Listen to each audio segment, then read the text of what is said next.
kami mau mewawancarai suster-suster yang ada di Susteran FDJ. Let's go!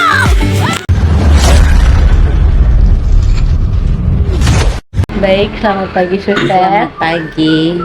Di sini sebelumnya tuh perkenalkan dulu, kami siswa dan siswi SMA Katolik Frateran Maumere. Di sini kami mendapatkan tugas agama dari guru kami untuk mewawancarai biarawan dan biarawati. Nah, di sini kami memilih suster untuk kami wawancarai tentang hidup membiara. Nah, sebelumnya itu perkenalkan dulu, saya Agnes, ini teman saya Marla, teman saya Mario, dan dua orang teman saya di sana, Alin dan Desi. Kami di sini mau bertanya beberapa hal tentang hal pribadi suster dan juga beberapa hal lagi tentang komunitas suster, tentang biara ini. Nah, pertama di sini pertanyaan kami itu adalah sebelum menjadi suster, di saat suster masih seusia kami, masih remaja saat ini itu, apakah suster masuk ke biara ini karena memiliki panggilan atau memang cita-cita suster, atau memang ini adalah dorongan dari keluarga suster sehingga suster akhirnya memutuskan untuk masuk ke dalam biara? Oke, baik, terima kasih. Sebelumnya saya perkenalkan dulu saya. Iya. Saya Suster Carolinda FDZ dari Kongregasi Putri-Putri Nyala Kasih Ilahi. Cerita pendek tentang pengalaman saya atau tentang perjalanan panggilan saya itu, memang dari kecil saya sudah punya keinginan sebagai anak, untuk menjadi seorang suster karena melihat keadaan lingkungan sekitar di mana mama kecil saya seorang suster, kemudian bapak besar saya juga seorang frater BHK. Lalu di situ karena melihat mereka ada keinginan kecil untuk masuk biara. Kemudian ketika saya berada di usia kalian di masa-masa SMA, pikiran untuk menjadi suster itu akhirnya menghilang karena saya sudah sibuk dengan berteman, dengan sekolah, dan di satu sisi saya juga mau untuk melanjutkan sekolah saya di bangku kuliah. Waktu itu cita-cita saya itu mau kuliah di tempat yang jauh. Bahkan orang tua saya sudah menyiapkan barang-barang untuk saya. Yang menjadi cerita yang menjadi sangat menarik untuk saya itu adalah dengan sebuah koper, karena saya sudah disiapkan untuk dibelikan sebuah koper untuk saya bisa mengisi barang-barang saya untuk pergi kuliah oleh orang tua saya. Dan ternyata dalam persiapan ini untuk pergi kuliah, ada seorang suster datang ke sekolah saya, yaitu di SMA Kafrateran Dao di Ende. Ketika suster itu datang mempromosikan panggilan, dia perkenalkan nama kongregasi, pekerjaannya apa saja. Di situ ternyata muncul kembali keinginan untuk menjadi suster. Lalu ketika saya selesai sekolah di bangku SMA, saya tidak sampaikan ke orang tua saya bahwa saya mau masuk biara, tetapi diam-diam, karena orang tua saya sudah siapkan semuanya untuk saya pergi kuliah. Tapi saya secara pribadi ternyata juga menyiapkan apa yang mau saya jalankan ke depannya. Dan itu memang berseberangan dengan keinginan orang tua saya. Mereka sudah siapkan segala sesuatu untuk kuliah, tapi saya ternyata diam-diam mengontak salah satu suster di sini, karena dulu itu jarang pakai HP, tapi lewat telepon. Saya ke Telkom, saya pergi kontak suster dan saya sampaikan bahwa suster saya mau masuk biara. Lalu suster itu katakan bahwa oke, hari ini tanggal ini kami akan datang kunjung. Nah, besoknya ketika para suster datang, malam itu baru saya sampaikan ke orang tua saya bahwa saya mau masuk biara. Reaksi dari orang tua saya waktu itu berbeda. Mama saya langsung menolak karena berpikir bahwa mereka sudah siapkan semua. Bapak saya hanya katakan bahwa oke anak, kalau memang itu jalan pilihanmu silahkan. Tetapi satu hal yang harus kamu ingat, kalau kamu senang di biara, tinggal. Tapi kalau kamu sudah merasa tidak senang, kamu pulang kembali ke rumah. Itu yang menjadi pegangan untuk saya, bahwa dorongan atau support orang tua itu selalu ada. Walaupun sedikit penolakan dari mama saya. Dan pada akhirnya saya siapkan barang-barang, besoknya suster datang, bukan hanya datang kunjung, tetapi menjemput saya untuk masuk ke biara ini. Jadi saya tidak butuh waktu lama untuk tinggal di rumah setelah tamat. biasanya selang berapa bulan itu saya langsung masuk ke dalam biara dan ikut formasi selama hampir 5 tahun di masa aspiran, postulan, dan novis, dan pada akhirnya saya terima kaul pertama. Kemudian beberapa tahun kemudian saya memilih untuk mengikrarkan kaul kekal saya, yaitu untuk selamanya menjadi suster. Dengan mengikrarkan kaul kekal itu artinya sudah tidak ada pilihan lain lagi, bahwa saya sudah utuh untuk menjadi milik gereja, menjadi milik kongregasi, dan untuk melayani sesama. Oke, baik. Jadi setelah suster menerima panggilan membiara tadi, apa makna yang suster terima dari panggilan membiara? Oke. Makna panggilan ini macam-macam.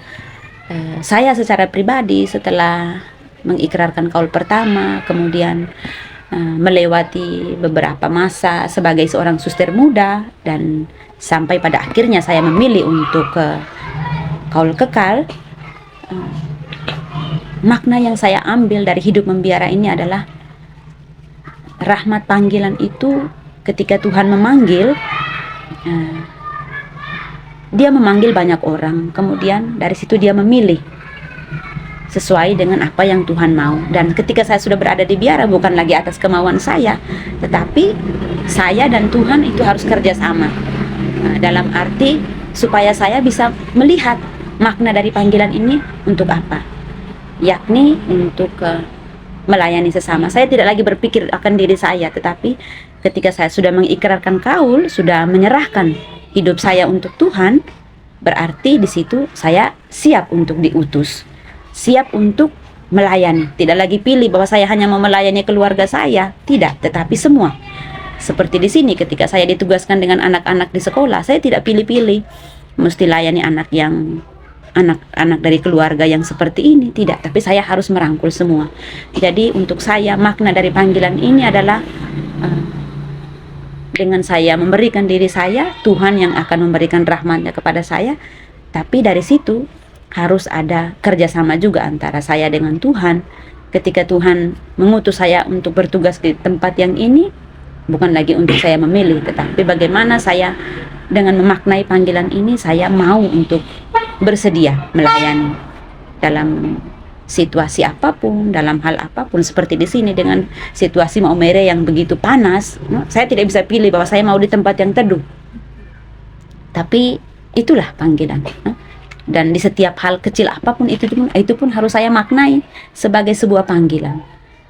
Dengan ditugaskan di tempat di mana saja, entah di dapur, entah di refektori melayani para suster, entah di sekolah, entah di klinik, entah dengan anak-anak di TPA, harus saya maknai bahwa itu adalah rahmat panggilan dari Tuhan.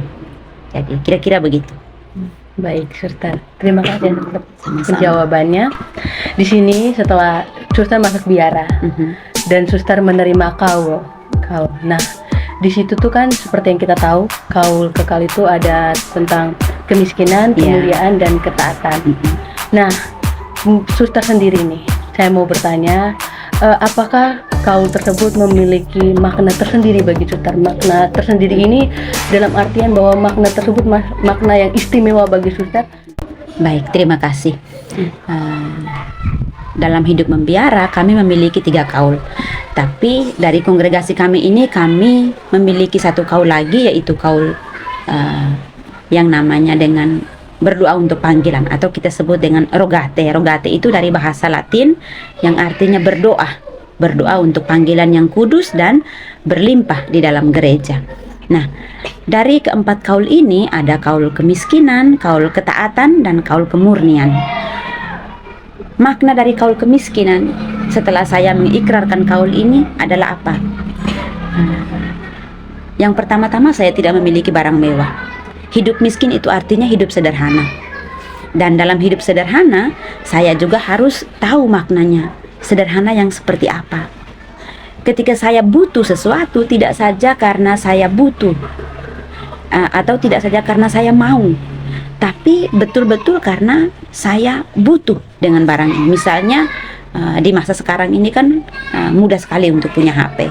Nah, untuk saya sebagai seorang suster, yang punya kaul kemiskinan, apakah penting untuk saya memiliki HP? Saya juga harus bisa berpikir dan bisa memilih.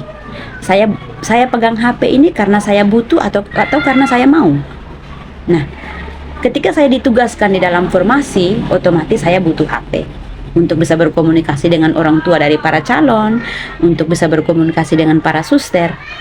Dan itu yang saya maknai, bahwa untuk mengikrarkan kaul kemiskinan atau hidup dalam kemiskinan itu bukan untuk mengekang, tapi justru membebaskan saya untuk bisa memilih, ini saya butuh atau ini saya mau. Memilih untuk hidup sederhana itu memang tidak gampang, apalagi hidup di masa sekarang ini, no? Nah, tapi dengan kaul kemiskinan ini justru yang membuat saya menjadi kaya.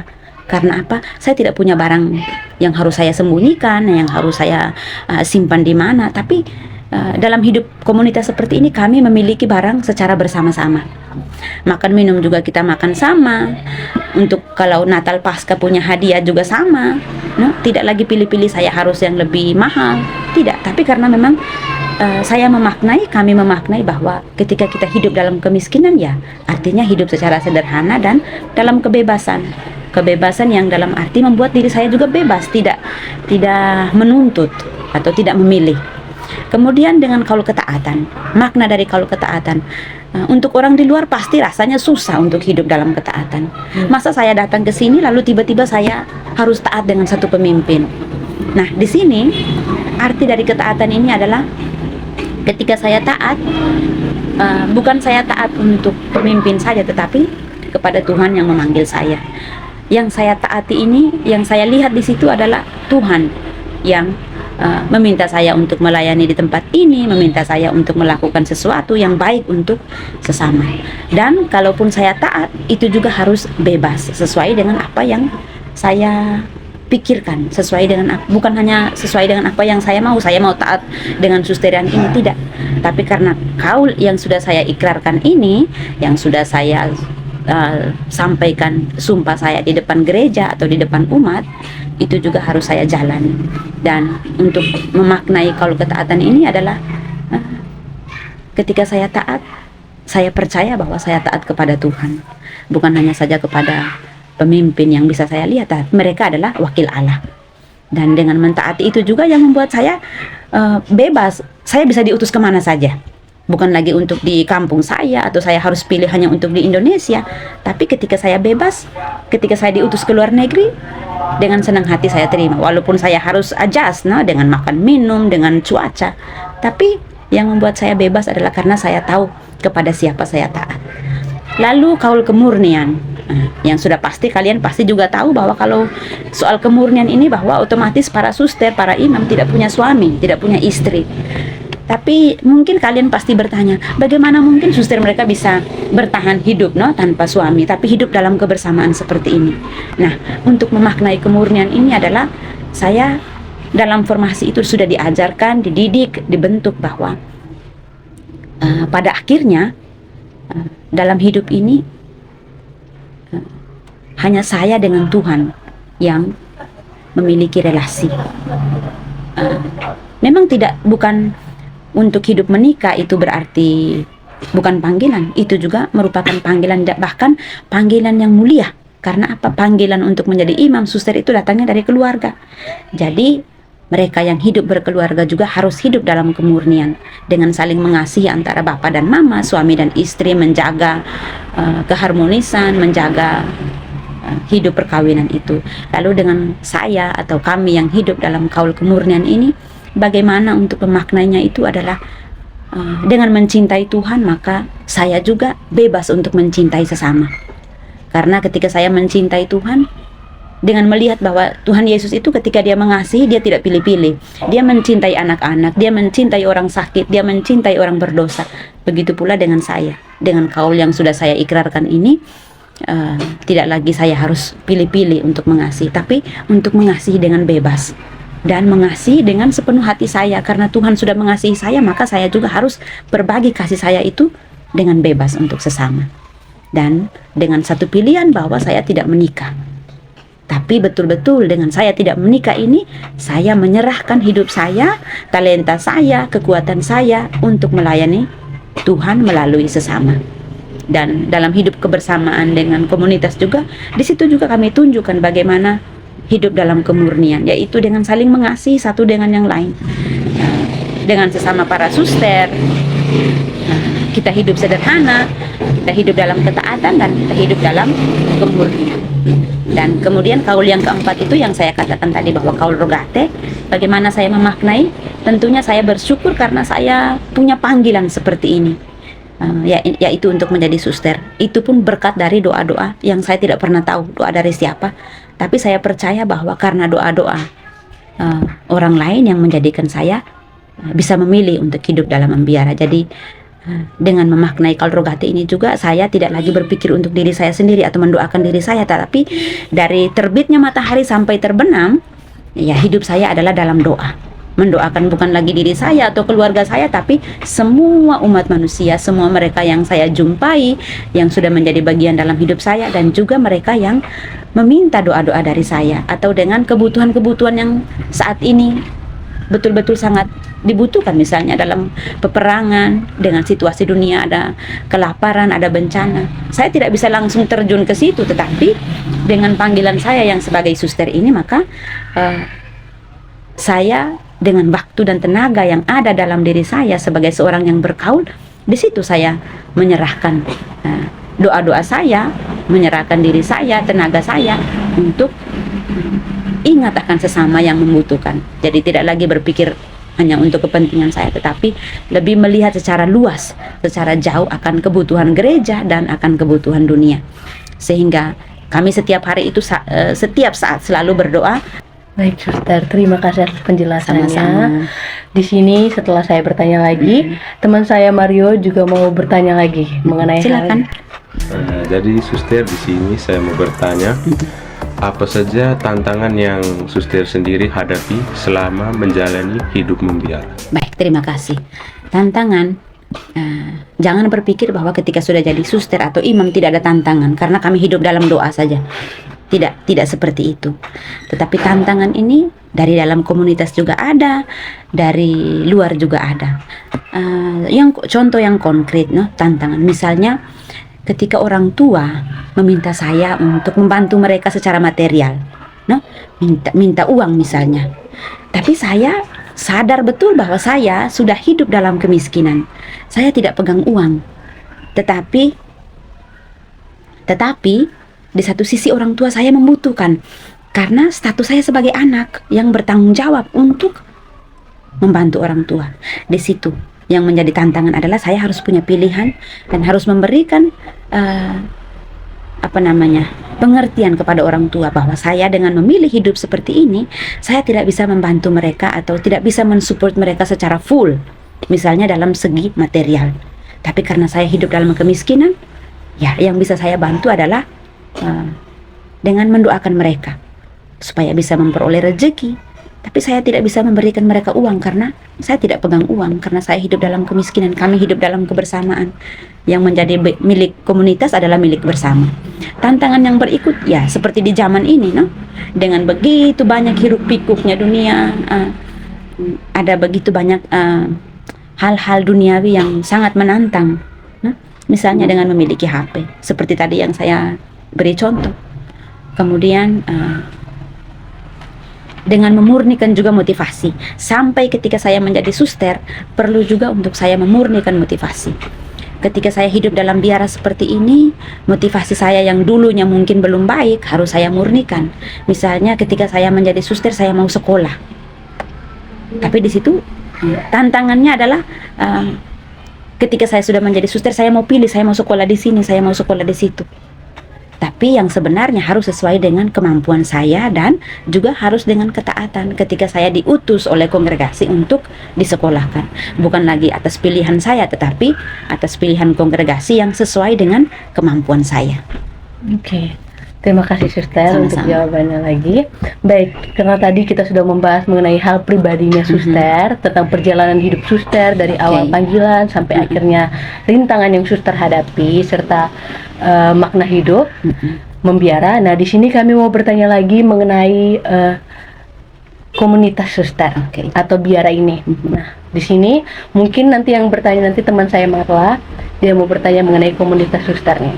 Marla, silakan. Oke, baik. Jadi untuk biara ini saya mau bertanya tentang pelayanan biara ini nih lebih fokus ke arah mana saja? Oke, baik, terima kasih. Sejak keberadaan kami di tempat ini, di Maumere ini, di Kota Uneng ini, pelayanan kami itu ada di bidang kesehatan, di bidang pendidikan, kemudian juga di bidang rohani dan sosial. Kalau di bidang pendidikan itu sudah jelas bahwa kami punya sekolah TK yang namanya Patriani Ballet School. Kemudian di bidang kesehatan kami punya klinik. Lalu di bidang rohani itu kami juga melayani para orang tua lansia yang tidak bisa ke gereja lagi, tapi kami layani dengan memberikan mereka komuni setiap minggu. Kemudian di bidang sosial ya, ketika kita melihat ada beberapa keluarga, tetangga, warga di sini yang butuh bantuan secara materi, kita juga mengulurkan tangan untuk membantu mereka. Ataupun ketika ada kaum muda yang datang untuk mungkin mau berkomunikasi, mau bertukar pengalaman, ada yang tidak bisa memutuskan tentang panggilan hidup mereka atau tentang masa depan mereka, kami juga bekerja untuk bisa mendampingi para muda-mudi supaya mereka bisa tahu kira-kira panggilan mereka itu kemana, dan juga membantu mereka untuk melihat perjalanan hidup spiritual mereka di masa-masa muda mereka seperti ini. Jadi juga ada pelayanan di bidang termasuk bidang pendidikan juga, dengan adanya tempat penitipan anak ini juga kami bimbing mereka dengan tidak saja menjaga, tapi juga kami bimbing mereka secara edukatif begitu. Oke, terima kasih Suster Sama-sama. untuk jawabannya. Nah, setelah kami tahu bahwa fokus utama dari biara ini adalah di dalam berbagai bidang Ya. semuanya, kami mau bertanya nih, ini seputar tentang biara lagi. Jadi awal mula atau sejarah dari munculnya biara ini tuh bagaimana sih Suster? Terus kenapa sampai biara tersebut diberi nama FDZ? FDZ. Maaf. Baik, untuk memperpendek cerita saja, kami ada awal kami ada di Italia, itu di mana kami didirikan biara ini oleh bapak pendiri yang namanya Santo Annibale Maria di Francia, dan dalam perjalanan akhirnya biara ini berkembang dan berkembang dan berkembang sampai di Indonesia sini, dan dengan karisma yang paling pertama dan utama yaitu untuk berdoa untuk kepentingan gereja, yaitu untuk panggilan. Di sini juga kami melihat bagaimana kebutuhan gereja itu tidak saja di bidang melayani orang sakit, tetapi ternyata juga bagaimana kita mendorong kaum muda-mudi untuk melihat panggilan hidup mereka untuk menjadi imam, menjadi biarawan-biarawati, sehingga untuk menjalani panggilan ini bukan hanya saja untuk hidup menikah, tetapi juga dengan menjadi imam dan biarawan-biarawati juga merupakan sebuah panggilan. Dan di sini keberadaan kami di komunitas di tempat ini itu dari tahun 2002, yang awalnya itu datang dengan 3 suster, kemudian berkembang dan berkembang, ya hampir 50-an suster orang Indonesia yang tidak saja bekerja di sini, tapi juga di luar negeri menjadi misionaris. Jadi ya secara singkat ya, biara kongregasi ini adalah kongregasi misionaris juga, karena kami sudah berkembang di berbagai negara.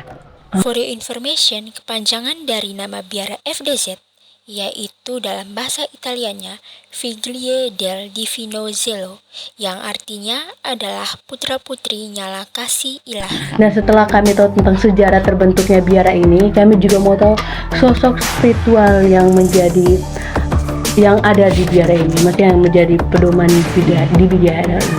Oke. Sosok spiritualnya yaitu tentu saja Bapak pendiri Santo Annibale Maria. Kemudian kami juga punya co-pendiri atau yang bekerja sama dalam mendirikan kongregasi ini, yaitu Madre Nasrena Maione. Kedua-duanya ini orang Italia, asalnya dari Italia. dengan hidup spiritual yang sudah Santo Annibale hidupi, Madre Nazarena hidupi, akhirnya bisa menjadikan kami hidup dan memiliki pelayanan sampai saat ini. Dengan fokusnya itu adalah untuk berdoa untuk panggilan, dengan semangat Maria dan Marta yang juga berdoa dan bekerja. Kami tidak saja berdoa, tapi kami juga bekerja. Dan kami tidak saja bekerja seperti di bidang pendidikan seperti ini, tapi kami juga berdoa. Jadi kedua-duanya ini jalannya seimbang antara doa dan kerja. Ada yang doa, ada juga yang kerja. Ada yang kerja dan ada juga yang doa. Jadi yang menjadi support system itu tentunya ya Tuhan sendiri. Itu yang menjadi kekuatan spiritual kami, bahwa ketika kami bekerja, kami tidak boleh lupa untuk berdoa, karena itu yang menjadi panggilan kami. Oke, terima kasih Suster Sama-sama. untuk jawabannya.